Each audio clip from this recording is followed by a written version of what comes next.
fondée du projet, de la proposition ou de la révision de la Constitution. La révision n'est définitive que si le projet, la proposition ou la pétition est approuvée par référendum. Donc, si le peuple est consulté et le peuple a donné son avis. Là, c'est très long parce que déjà, tout ça qui va élection, carte électeur et il faut refaire. Et si on se met seulement ou on se base que sur les données assainies qui peuvent aussi avoir été empiétées parce qu'il y a certaines machines qui ont été brûlées, certains centres qui ont été brûlés, donc toutes les données ne sont pas aussi fiables que ça. Il faudrait peut-être revoir identification population topé. Ça sous carte électeur et SICA, ça va prendre du temps. Et ça, ça lit carte électeur et SICA, comment on a vu ça qui vous tient par carte électeur. Comment ça va se passer? Pour ça, en ligne, mais quel sera les degrés de fiabilité de cela? Il faut noter que la question du numérique au Congo n'a pas encore atteint le niveau de sécurité à 75%. C'est pas encore le cas. Mouvement a 10 comptes, 20 comptes.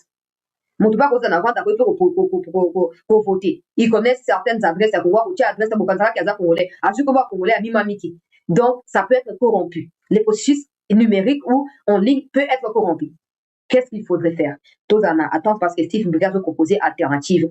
Alors, toutefois, le projet de proposition ou de la pétition n'est pas soumise au référendum lorsque l'Assemblée nationale et le Sénat réunis en congrès l'approuvent à la majorité des 3/5 des membres les composants.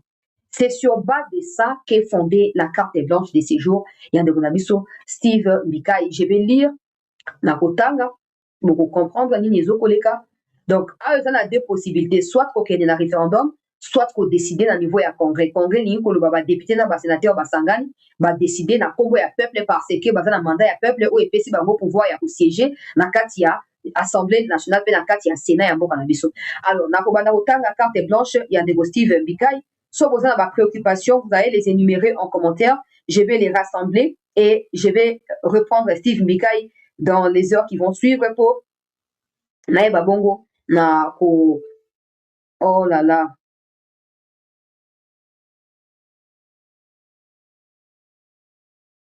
naeba bongo na ko jouer la bino ba réponse et pas na Steve Mbikai so ko na na bengi ote zali erreur ya appel na bengi ote na sulu candidat tanga carte blanche na yo donc ne me rappelez pas si vous êtes en train de me suivre, ne me rappelez pas. Alors carte blanche, il y a ndeko Steve Mbikai. Steve Mbikai, si vous me suivez, je disais que ne m'appelez pas, c'est une erreur de mon téléphone. Alors, Nazwa carte blanche, il y a Steve Mbikai, Totanga et Longomoko, vous pouvez retrouver cette carte blanche sur son Twitter et son compte Facebook. Alors, carte blanche numéro 279. Constitution, 2 points, une alternative au référendum. Donc, proposition parallèle. Député ou d'accord bazo sala ezoke na biso la makamota il faut qu'on consulte peuple. Or on dehors ya ko consulter peuple ndenge na uti kotanga alinéa ya suka ya article 218 ya constitution pesi biso pe likoki mosusu ya ko procéder to pe ya kosala makambo ndenge mosusu toko kokende pa na peuple toko kosuka kaka pa na badepute na basénateur parce que baza déjà na mandat ya peuple oyo bako exprimer yango epai na nani epai na assemblée nationale pe na sénat na oyo basangani babengi congrès. Mbika alobi il y a une alternative. Alors, le débat constitutionnel qui traverse aujourd'hui la République démocratique du Congo semble enfermé dans une querelle des vocabulaires. Alors, les uns plaident pour la révision de la Constitution. Les autres réclament son changement. Chacun défend son expression favorite comme si l'avenir des institutions dépendait davantage des mots employés que des mécanismes juridiques permettant leur évolution. Alors, lelo oyo tokabwani tokomi biteni mibale eteni moko elobi tozali pour changement to révision eteni mosusu elobi tozali contre mais yango nde esengeli kotambolisa biso te esengeli totala nde oyo ekoki kokendisa biso liboso oyo ekoki kopesa biso makoki ya koyika na kati ya bolamu mpona mboka na biso ezala yengebene mibeko mpe yengebene makambo ya matali politike na botamboleli ya bainstitution to ya engumba mokonzi nde ezali motuya mpona biso alobi pourtant à bien y regarder cette opposition n'est peut-être pas aussi irréductible qu'elle paraît. La question mérite d'être examinée avec calme, à la lumière de notre propre constitution et de l'expérience d'autres démocraties. Alors, tomi kangaka na boyebi na biso moko te totala nano oyo bato mosusu ya bamboka ya libanda basi basala totire mpe baexemple bandakisa outa mpe na libanda mpo tosala makambo na ndenge esengeli mpo toyabaka liboso te oyo bareflechir na makambo ya constitution bato mosusu basi basala yango deja tomeka komandola nini bato mosusu basi basala ya malamu tozwa mpo tobakisa nango toza nango lokola bakoki ya boyebi mpo tokende liboso alobi. La difficulté est connue. Ceux qui prônent l'adoption d'une nouvelle constitution soutiennent qu'un référendum devrait nécessairement être organisé afin de soumettre le nouveau texte à la sanction populaire. Mais une réalité s'impose. Une partie du territoire national demeure occupée par les forces étrangères. Cette situation soulève inévitablement la question de la participation effective de tous les compatriotes à une consultation référendaire nationale. Makambo sengeli kososola yango tozobanda alobi na makambo etali référendum tozokotutala na libaku moko oyo etali likambo ya bandeko na biso kivusien oyo bazwami na se ya jour ya baterroriste ya armée rwandaise ndenge nini bakoyebana kozwa mpe ya bango maloba kati ya processus ya référendum nde azokorefléchir alobi ke non lokwa ezali occupé tokosala sikoyo nini parce qu'il faut pas oublier après je dis humblement que parce qu'il y a des experts qui seront associés au processus qui est en cours, il se peut que cette situation soit relevée aussi au sein de différentes commissions qui travaillent, donc ça ne posera pas de problème. Mais parce que pour l'instant, nous allons révéler que il y a ça déjà mécanisme. On a liboso, il y a mbale sengeli koye ba été, bato ba bibengi ba opposant. Bazo lo baké, il faut pas avoir des référendums, il faut pas avoir des élections. Or, lokola mibeko kaka ya mo réseau pesa ba député possibilité na ba sénateur ya ko kende ko changer constitution sans ko tout na peuple lokola badalina na kati ya légitimité ils ont le droit de le faire pour permettre que quand on sera en 2028 la nouvelle constitution puisse nous déterminer s'il doit avoir des élections ou pas. Il faut donc tout candidat na ba sens wana alobi. Mais une réalité faut-il pour autant renoncer à toute réforme institutionnelle jusqu'au rétablissement complet de l'autorité de l'État sur l'ensemble du territoire? La Constitution elle-même apporte un élément de réponse. Son article 218 prévoit que la révision constitutionnelle peut être adoptée de deux manières, soit par référendum, soit par parlement réuni en congrès. Les constituants de 2006 ont donc délibérément prévu une double voie. Ils n'ont jamais fait du référendum l'unique mécanisme permettant de modifier le texte fondamental. Dans les contextes particuliers que traverse actuellement notre pays, la voie du Congrès apparaît dès lors comme une option constitutionnelle pleinement légitime. Pour mieux comprendre cette approche, il n'est pas inutile de se tourner vers l'expérience des États-Unis d'Amérique.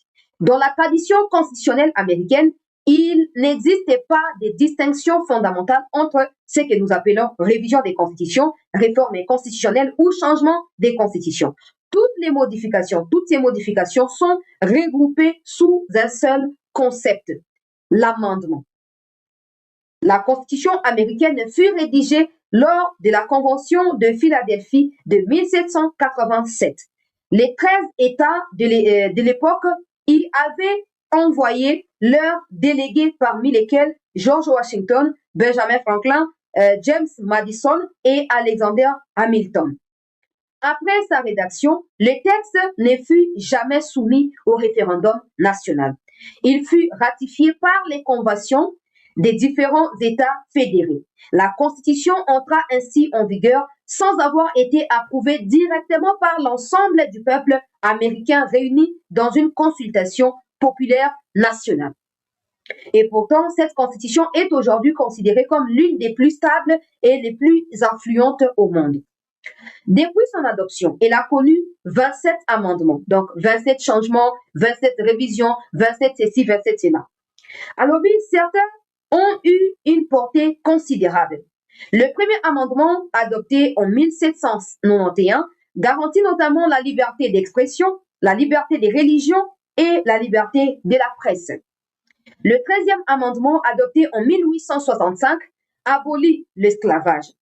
Le 19e amendement, adopté en 1920, a reconnu aux femmes le droit de vote. Le 22e amendement adopté en 1951 a limité à 2 le nombre de mandats présidentiels. Ces transformations ont profondément modifié la société américaine et le fonctionnement même de l'État. Plusieurs d'entre elles équivalent à ce que beaucoup qualifieraient aujourd'hui des véritables changements constitutionnels. Pourtant, dans la culture juridique américaine, elles demeurent des simples amendements. Les États-Unis démontrent ainsi qu'un amendement peut parfois produire des effets comparables à ceux d'une nouvelle constitution. Cette expérience nous invite à dépasser les oppositions artificielles. Peut-être la véritable question n'est-elle pas de savoir si nous devons parler de révision ou des changements. Peut-être convient-il plutôt de s'interroger sur les réformes dont notre pays a besoin et sur les voies constitutionnelles permettant de le réaliser. À cet égard, une autre question mérite d'être posée sans passion ni tabou, celle de l'article 220 de la Constitution. Pour les partisans d'une réforme institutionnelle profonde, cet article constitue aujourd'hui le principal obstacle juridique. Son alinéa 2 constitutionnel, son alinéa 2 interdit notamment toute révision constitutionnelle ayant pour effet de réduire les prérogatives des provinces et des entités territoriales décentralisées. Cette proposition est souvent présentée comme un verrou absolu. Mais une interrogation demeure. L'article 220 est-il lui-même verrouillé? La Constitution répond clairement sur les matières qu'elle protège. En revanche, elle ne contient aucune disposition réclamant expressément que l'article 220 lui-même serait verrouillé ou irréversible, irrévisable. Nulle part, il n'est écrit que cet article ne peut être modifié, réécrit ou tout simplement supprimé. Cette observation ouvre la voie à ce que les constitutionnalistes désignent sous les noms des théories du double amendement ou de la révision en deux temps. Selon cette approche, les constituants dérivés pourraient d'abord modifier l'article 220 conformément à la procédure prévue à l'article 218. Une fois cet article première étape accomplie, il pourrait ensuite procéder à la révision des dispositions de l'ancien article 220 qui les rendait intangibles. Autrement dit, ce qui est aujourd'hui présenté comme un verrou absolu pourrait n'être qu'un verrou ordinaire susceptible lui-même d'être modifié selon la procédure constitutionnelle de droit commun. L'image est simple. Une porte peut être verrouillée. Encore faut-il démontrer que la serrure elle-même est enfermée derrière une autre porte. Or, la Constitution indique quelles portes sont verrouillées, mais ne précise nulle part que la serrure ne peut être remplacée. Donc, serrure yasika et la porte automatiquement. Alors, cette réflexion n'est pas seulement théorique, elle concerne directement plusieurs débats majeurs relatifs à l'organisation de l'État, à l'efficacité des institutions, au coût du fonctionnement public, à la répartition des compétences entre les pouvoirs centraux et les provinces, ainsi qu'à l'interprétation de certaines dispositions constitutionnelles, notamment l'article 217 relatif aux accords d'intégration et de communauté. Le congrès prévu par l'article 218 pourrait ainsi constituer les cadres institutionnels permanents permettant d'examiner sereinement ces questions. Cette procédure présenterait plusieurs avantages. Elle éviterait les dépenses considérables liées à l'organisation des référendums nationaux, ça c'est très clair. Elle permettrait de surmonter les difficultés pratiques résultant de l'occupation d'une partie du territoire national. Elle offrirait enfin la possibilité de clarifier le cadre institutionnel avant les échéances électorales prévues en 2028. Une constitution n'est pas un monument destiné à demeurer immobile malgré l'évolution de la société. Elle est un instrument mis au service de la nation. Lorsqu'elle prévoit elle-même les mécanismes de son adaptation, les utiliser n'est pas une trahison de l'esprit constitutionnel. C'est au contraire lui donner pleinement effet. Plutôt que de nous diviser entre partisans de la révision et défenseurs du changement, inspirons-nous peut-être du pragmatisme des grandes puissances, des grandes démocraties constitutionnelles. Acceptons de considérer que les notions ne sont pas nécessairement antagonistes. Au fond, ce qui importe n'est pas le mot que nous choisissons. Révision, réforme, changement ou amendement, l'essentiel demeure de doter la République démocratique du Congo d'institutions plus efficaces, plus cohérentes et mieux adaptées aux défis du présent comme aux exigences de l'avenir. Donc, eza molai bomoni nazwi temps ya kotanga ntina suka bopermettre ngai ezali important tokoki kocontinue na débat oyo te soki baéclaircissement ezali fourni te de la part ya bato ya mibeko to bato bazali badepute nakoresume mbikai nde nalobaki awa azoloba boye azwi exemple sur états-unis alobi na états-unis babenga yango révision te changement te babenga yango amendement donc ezaka loi changement ezosalama de temps en temps selon évolution ya états-unis bakotika yango statique te mpona esengo ya kotika mpo bazobange soki batouche seke manda ekozala touche te bazokotouche mpo baadapte yango na baréalité quotidienne ya baaméricain mpona kopermettre ke l'état mpe ezala efficace wana ya liboso ya mibale alobi ete makambo oyo etali référendum oyo ezali envisagé à travers loi référendaire ye azokopropose ete bakende na niveau ya congrès parce que congrès ezokoéviter certaines contraintes liées à la sécurité liées aux finances ezokofaciliter directement tâche epai na badécideur oyo bazali baparlementaire bapasse na action à travers congrès oyo ezali bosangisi ya badepute na basénateur na kati ya enyanga mpona kodécide na makambo ya fonctionnement ya mboka azokoloba ete au lieu koluka kotrouve bamo oyo tozali nango bosenga ezali korenforcer efficacité ya l'état mais makambo oyo etali article 220 lokola balobaka non ezali verrouillé bakoki kosimba te non apesi exemple ya porte ekoki koparaître fermé mais bakoki kobuka sérieux mpo bafungola porte ozomona ekoparaître fermé bakoki kobuka yango donc azolobaka non au lieu toza na kati ya débat ke article 220 eza verrouillé en réalité article wana ezaka verrouillé te alobi nulle part dans la constitution l'article en soi n'est verrouillé mais des matières oyo batie na kati ya article lokola des démembrements territorial mandat ya président de la république fonctionnement ya bainstitution et tout ça yango nde baverrouillé yango batie siko na kati ya article 220 ce qui signifie selon proposition ya mbikai il faut kobanano kobuka article 220 alobi soki kokende na référendum ekobenda mosika ke makambo oyo ngondako oyo azokosala eaboutir nano na kobuka article 220 mpo epesa bango sikoyo opportunité ya korévise to ya kochange matière oyo ezali contenu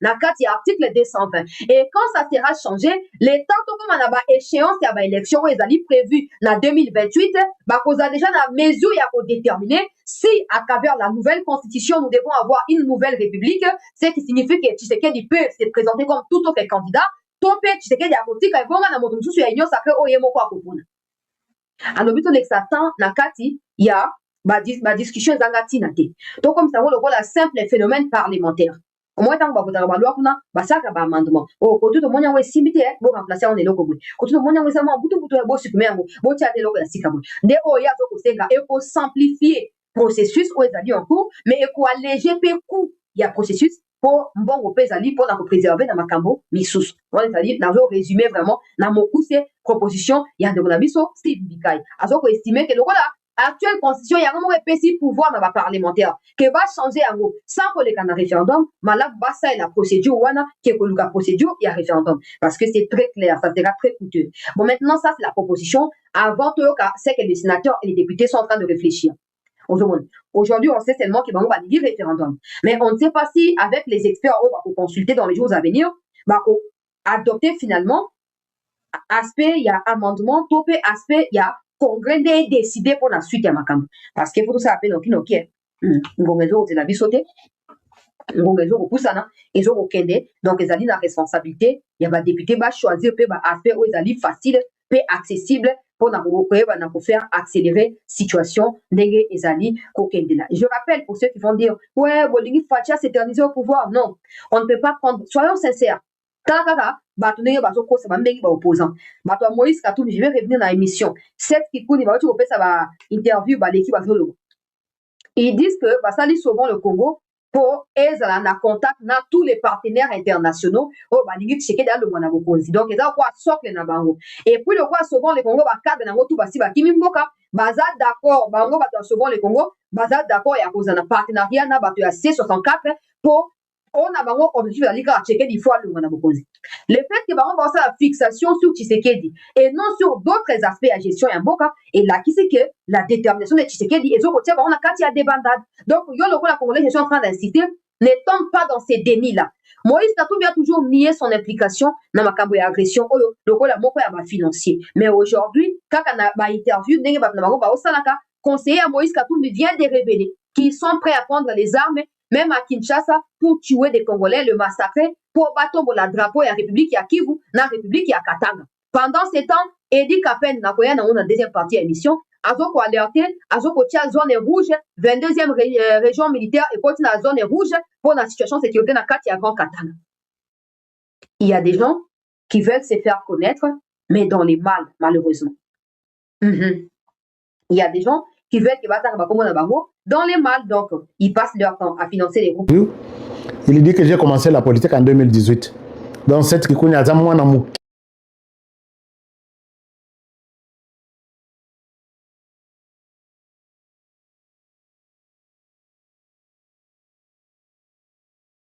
qui est Nassimananga dans ma politique. Donc il a commencé la politique 18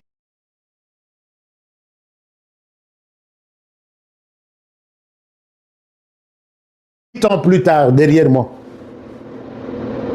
Puisque moi j'ai commencé la politique dans l'an 2000. Donc cette qui connaît baza batumoko toleki boye cette qui connaît azolinga mukila. Mais les lotala à cause de miettes que Joseph Kabila lui donne, il commence à parler sur la place publique. Je me dis, tu dis quoi, tu enseignes quoi, quelle est ta vision pour la RDC? Mais si tu demandes aux Congolais, Honoré, quelle est sa vision? Il passe tous les jours, il fait beaucoup de bruit. Sa vision, c'est un Congo libre, un Congo indépendant, un Congo prospère. Un Congo qui n'a pas de traîtres, un Congo qui n'a pas de détourneurs, un Congo qui n'a pas de voleurs, un Congo sans corruption. Et voilà, bon, enfin, même il va encore parler. Qui parle sans rien dire, en fait. C'est un peu ça. Mais de toutes les façons, je voulais lui réserver une réponse. Dengue, Batata Milimo, Balobipé. Balobeli Makambo, il y a opposition. Oh, opposition, opposition. Dans la Sabino, image, il y a Victoire Ingabire, dans Rwanda. Au Rwanda, il n'y a pas d'opposant. C'est le Rwanda qui vous soutient, non? Il n'y a pas d'opposant là-bas. Tout celui qui a tenté de soulever son petit doigt, même son petit doigt comme ça, que je suis un opposant. Si réellement tu es opposant contre le pouvoir, soit tu y es assassiné, soit tu es en exil, soit tu es en prison. Il faut que Sabino image, il y a maman Oyo, Victoire Ingabire, il s'aligne passe, aïe bazouye, nèg bazochaye mes notes. Yo ya kolobawa. L'Église catholique peut s'appuyer sur leçon, il y a démocratie. Mais bon, peut-être puisque nous avons toujours demandé au président Tshisekedi, papa, moi dictature et ça là quelque chose. Moi dictature et ça là quelque chose. Kala lelo suko basango balobi puisqu'il s'agit de l'opposition. Mais quand les États-Unis ont sanctionné Kabila ici, Kabila qui soutient l'opposition armée, Batutu Basimi Mindo qui Kabila les soutient, les États-Unis ont prouvé noir sur blanc. Ils l'ont sanctionné. Aucun communiqué de presse, aucune déclaration. Non, nous l'Église catholique, nous avons suivi comme tout le monde les sanctions contre l'ancien président. Rien du tout. Tout le monde est en sanction des États-Unis contre le Rwanda, l'armée rwandaise. Au lieu de communiquer, nous, l'Église catholique, nous sommes fiers, nous disons satisfaits, nous félicitons peut-être les Américains pour les sanctions prises contre l'armée rwandaise. Jamais bouche bée, radio, silence à radio. Mais là, l'Église catholique sort. Je pense que l'hypocrisie est en attendant et qu'aucun de tir est c'est comme ça que Bozo Lingisa Tshisekedi dit. Puisque votre position, il y a mis thème Mamabe, tout le monde pour lutter que du coup, à cause de thème Mamabe Nabino, il n'a pas Tshisekedi. Puisque vous les haïssez, Biso Tozo Lingaï. Église catholique, n'a habité sur le côté de Lola, il y a tout droit. Chers amis, dans Kata Tojoana, il y a des problèmes. Il y a des problèmes. Moi, quand tu le club de menteurs, là, on ne ment pas. On ment puisqu'on te dit la vérité. La vérité, ça fait très mal. Alors, chers amis, parlons de ce qui s'est passé en Angola. Comme ça, aussi, l'émission Nabis. Vous avez suivi sur les réseaux que Et là, on a bien éliminé Yangwana. Donc, bon, likez d'abord l'émission, likez cette émission, likez la chaîne, abonnez-vous sur la chaîne. Et puis, dites-leur que mon taux est aillé les sous. Et ailleurs, on a chaque soir. Vous avez vu ces images ici? Les chefs de la MONUSCO en Angola.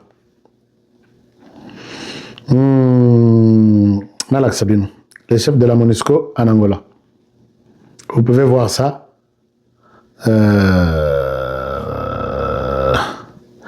Comme ça. Bon, j'ai oublié de placer un mot par rapport, il y a loi référendaire, loi Makamboa, loi Essili. Donc, il ne reste que tout ça, le référendum. Oh, tout bazo ganga, tous les chiens qui aboyaient là sont restés en train d'aboyer là. Et puis, la caravane continue son bon chemin. Alors, dans l'Axabino, ici, vous avez les chefs de la MONUSCO en Angola. Avec Joao Lorenzo. En Angola, chef de la MONUSCO en Angola. Qu'est-ce qui se cache derrière cette visite en Angola? Chers amis, je dois rappeler un peu une histoire avant que je ne revienne sur la situation en Angola. Moto, il y a MONUSCO, Bitumbezala qui m'a cassé pour que Bachaye, président, comment dirais-je, représentant, il y a secrétaire général, il y a Nations Unies en RDC, puisqu'il est américain. Donald Trump s'est imposé. Donald Trump s'est imposé et la personne a été retenue. Malgré que la Russie, même la Chine et d'autres pays étaient contre. Les États-Unis se sont imposés pour dire que c'est lui ou rien. Et finalement, c'est lui. Et aussi, les Américains se sont imposés sur la mission spécifique des Nations Unies en RDC. Quel est le mandat? Ils ont changé même les mandats de la MONUSCO. Ils ont imposé d'autres responsabilités. C'est notamment l'application du chapitre 7. Je ne sais pas si vous vous rappelez de ces fameux chapitre 7 qui impose, qui demande à la MONUSCO d'intervenir, même utiliser des armes, tous les moyens pour imposer la paix.